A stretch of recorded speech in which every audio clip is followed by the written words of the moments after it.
Livro de Jasher, do capítulo 76, Moisés deixa Cush e vai para a terra de Midian. Ao capítulo 77, o faraó Adigão castiga Israel. Capítulo 76, Moisés deixa Cush e vai para a terra de Midian. E Moisés, o filho de Amram, ainda era rei na terra de Cush, naqueles dias, e ele prosperou em seu reino, e ele conduziu o governo dos filhos de Cush em justiça e integridade. E todos os filhos de Cush amaram Moisés todos os dias que reinou sobre eles, e todos os habitantes da terra de Cush tiveram muito medo dele. E no 40º ano do reinado de Moisés sobre Cush, Moisés estava sentado no trono real, enquanto Adônia, a rainha, estava diante dele, e todos os nobres estavam sentados ao seu redor. E Adônia, a rainha, disse perante o rei e os príncipes: o que é isto, que vocês, os filhos de Cush, têm feito por todo este tempo? Certamente vocês sabem que durante 40 anos que este homem reinou sobre Cush, ele não se aproximou de mim, nem serviu os ídolos dos filhos de Cush. Agora, pois, ouçam, ó filhos de Cush, e permitam que este homem não mais reine sobre vocês, pois ele não é da nossa carne. Eis que Menacruz, meu filho, está crescido, deixem-no reinar sobre vós, pois é melhor para vocês servirem o filho de seu senhor, do que servir um estranho, escravo do rei do Egito. E todo o povo e os nobres de Cush ouviram as palavras que Adônia, a rainha, havia dito em seus ouvidos. E todo o povo se preparou à noite, e de manhã levantaram-se cedo e fizeram Menacruz, filho de Quiquianos, rei. E todos os filhos de Cush estavam com medo de estender a mão contra Moisés, pois Deus estava com ele, e os filhos de Cush lembraram-se do juramento que fizeram a Moisés, portanto, eles não fizeram mal a ele. Mas os filhos de Cush deram muitos presentes a Moisés, e se despediram dele em grande honra. Então Moisés saiu da terra de Cush, e foi para casa e deixou de reinar sobre Cush, e Moisés tinha 66 anos de idade quando ele saiu da terra de Cush, pois isto veio de Deus, porque o período havia chegado em que ele tinha marcado nos dias antigos, para livrar os filhos de Israel da aflição dos filhos de Cã. Então, Moisés foi para Midian, pois ele estava com medo de voltar para o Egito por causa de Faraó, e ele foi, e sentou-se em um poço de água em Midian. E as 7 filhas de Reuel, o midianita, saíram para alimentar o rebanho de seu pai. E elas vieram para o poço, e tiraram água para o rebanho de seu pai beber. Então os pastores de Midian chegaram e as expulsaram-nas dali, e Moisés levantou-se, e ajudou-as a dar de beber ao rebanho. E elas voltaram para a casa de seu pai Reuel, e disseram-lhe o que Moisés fizera por elas. E elas disseram: um homem egípcio nos livrou das mãos dos pastores, ele tirou água para nós, e deu de beber ao rebanho. E disse Reuel para suas filhas: e onde está ele? Portanto, onde vocês deixaram o homem? E Reuel mandou chamá-lo e buscá-lo, o levou para casa, e ele comeu pão com ele.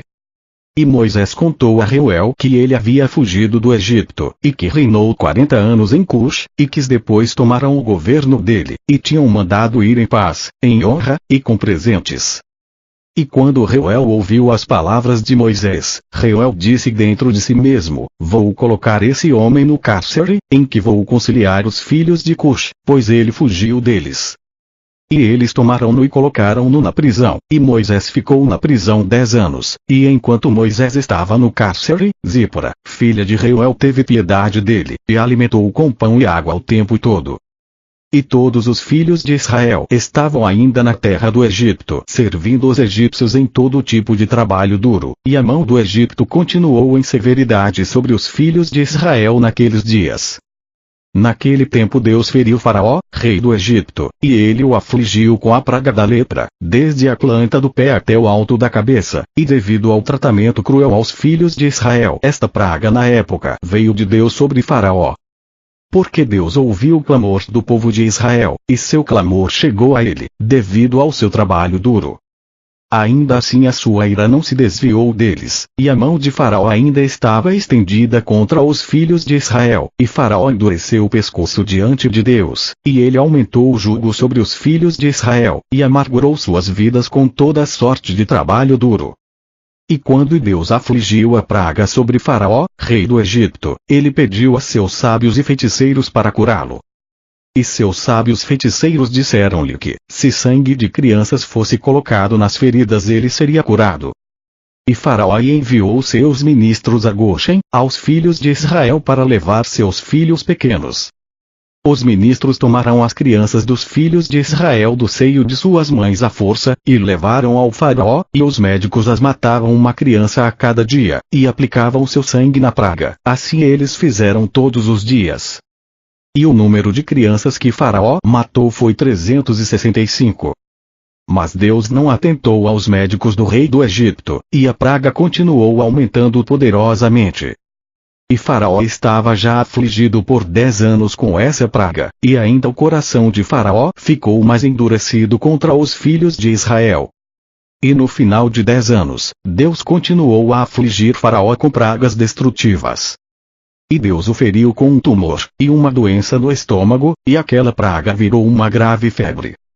Naquele tempo os 2 ministros do Faraó vieram de Goshen, onde Israel estava, e foram para a casa de Faraó, e disseram-lhe: Vimos os filhos de Israel afrouxarem seu trabalho e negligenciar suas tarefas. E quando Faraó ouviu as palavras de seus ministros, a sua ira se acendeu contra os filhos de Israel excessivamente, pois ele estava muito triste em sua dor corporal.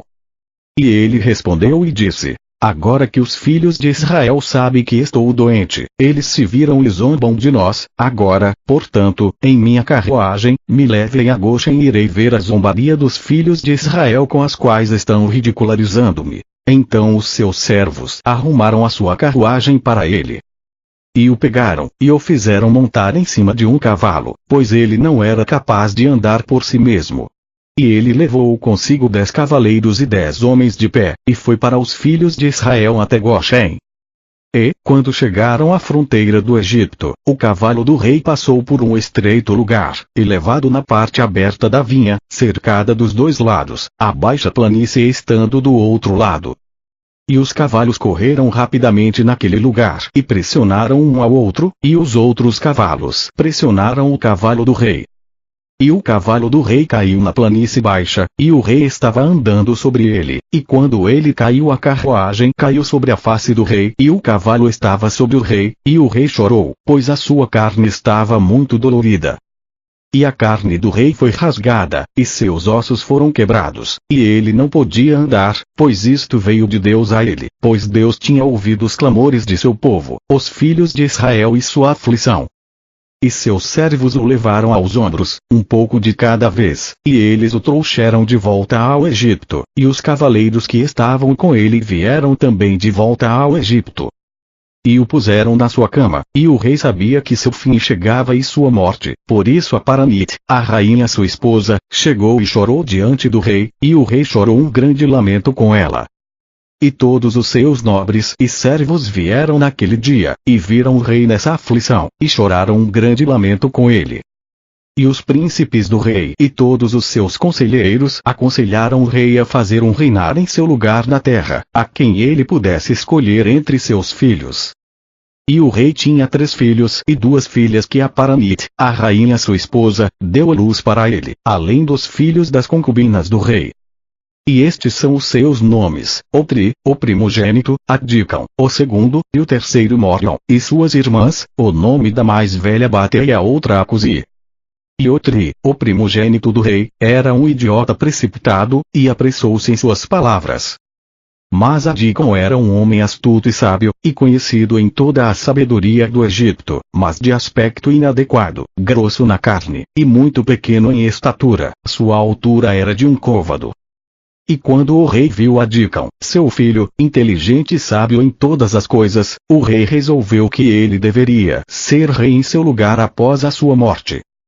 E ele tomou como esposa Gédunda, filha de Abilote, e ela tinha 10 anos, e ela deu-lhe 4 filhos.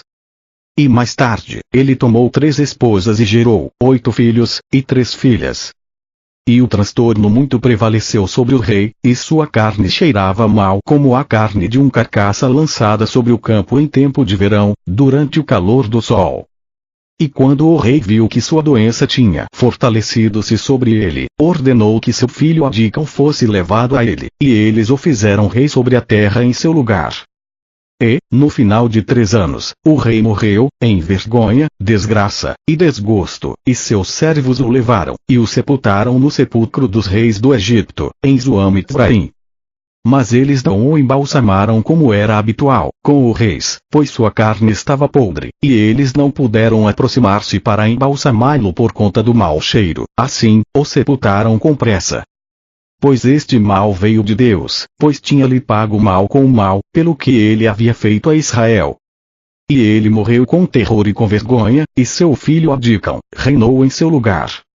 Capítulo 77, o faraó Adicão castiga Israel. Adicão tinha 20 anos quando reinou sobre o Egito, ele reinou 4 anos.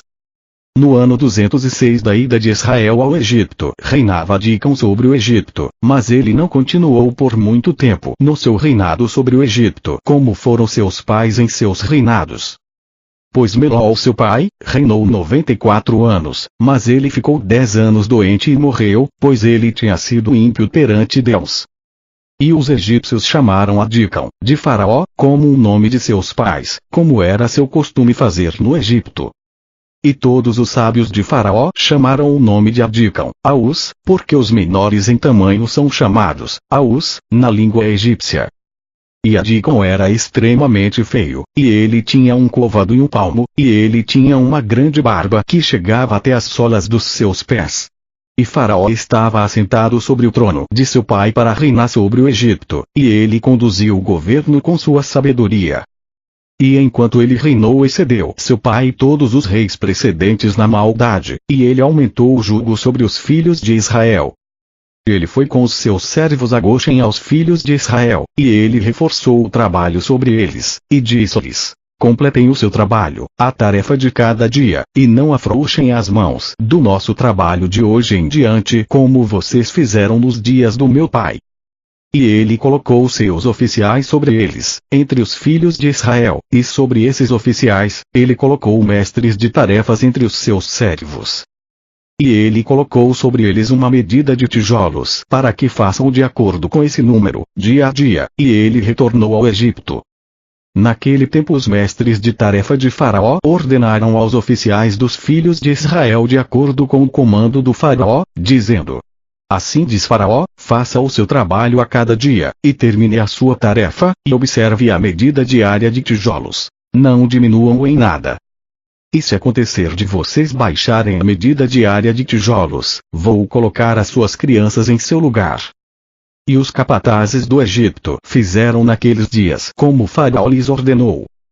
E sempre que qualquer deficiência fosse encontrada na medida diária de tijolos dos filhos de Israel, os mestres de tarefa de Faraó iam para as esposas dos filhos de Israel e tomavam as crianças dos de Israel para onde haviam baixado sua cota, levavam por força de suas mães, e colocavam no edifício em vez dos tijolos. E seus pais e mães choravam e lamentavam quando ouviam o choro de seus filhos na parede do edifício. E os capatazes prevaleceram sobre Israel, e os israelitas deviam colocar seus filhos no edifício, de modo que um homem colocava seu filho na parede, e colocava argamassa sobre ele, enquanto seus olhos choravam sobre ele, e suas lágrimas corriam em seu filho. E os capatazes do Egito fizeram isto aos bebês de Israel por muitos dias, e ninguém teve pena ou compaixão pelos bebês dos filhos de Israel. E o número de todas as crianças mortas no edifício foi 270. Alguns foram colocados no lugar dos tijolos que haviam faltado pelos seus pais, e alguns que haviam sido retirados mortos do prédio. E o trabalho imposto sobre os filhos de Israel nos dias de Adicão ultrapassou as dificuldades que eles realizavam nos dias de seu pai.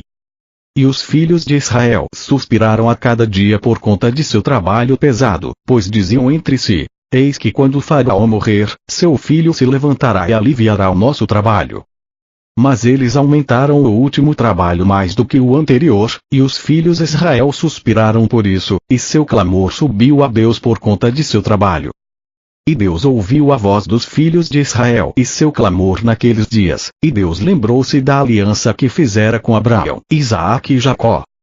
E Deus viu o fardo dos filhos de Israel, e seu trabalho pesado naqueles dias, e ele decidiu livrá-los. E Moisés, o filho de Arão, estava confinado no calabouço, na casa de Reuel, o midianita, e Zípora, filha de Reuel, o apoiava com alimentos, secretamente, a cada dia. E Moisés esteve confinado no calabouço na casa de Reuel 10 anos.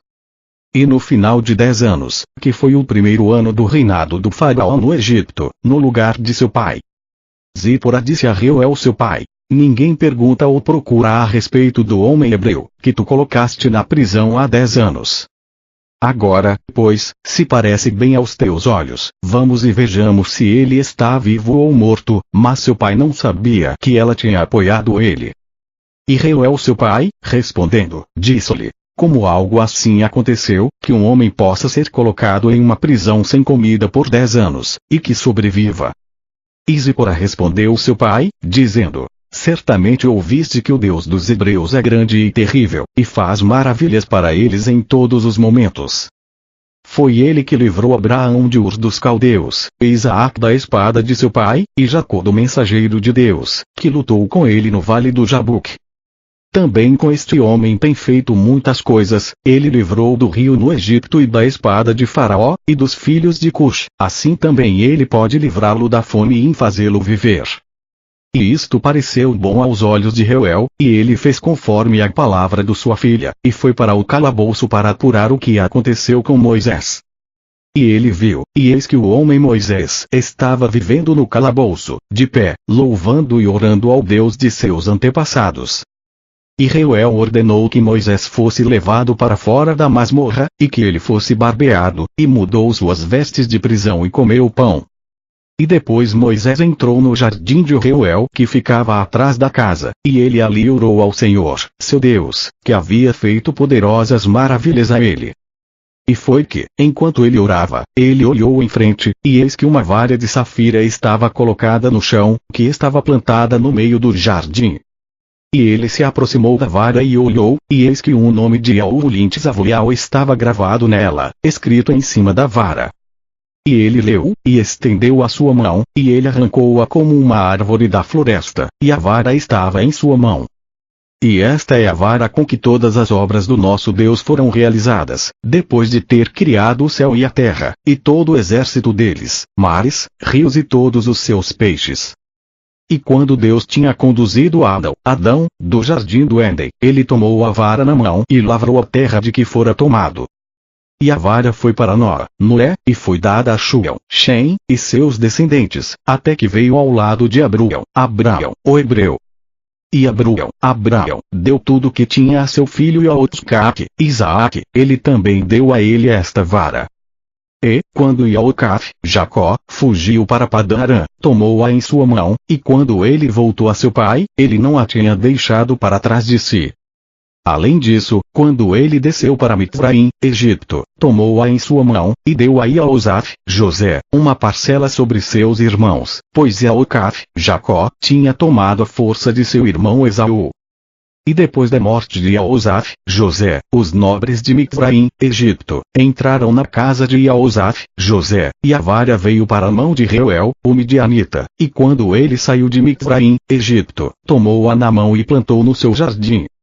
E todos os homens poderosos tentaram arrancá-la quando se esforçaram para tomar Zípora, sua filha, mas eles não tiveram sucesso. Assim a vara permaneceu plantada no jardim de Reuel, até que chegou quem tinha direito a ela, e a tomou. E Reuel viu a vara na mão de Moisés, ele ficou maravilhado, e ele deu-lhe sua filha Zípora como esposa.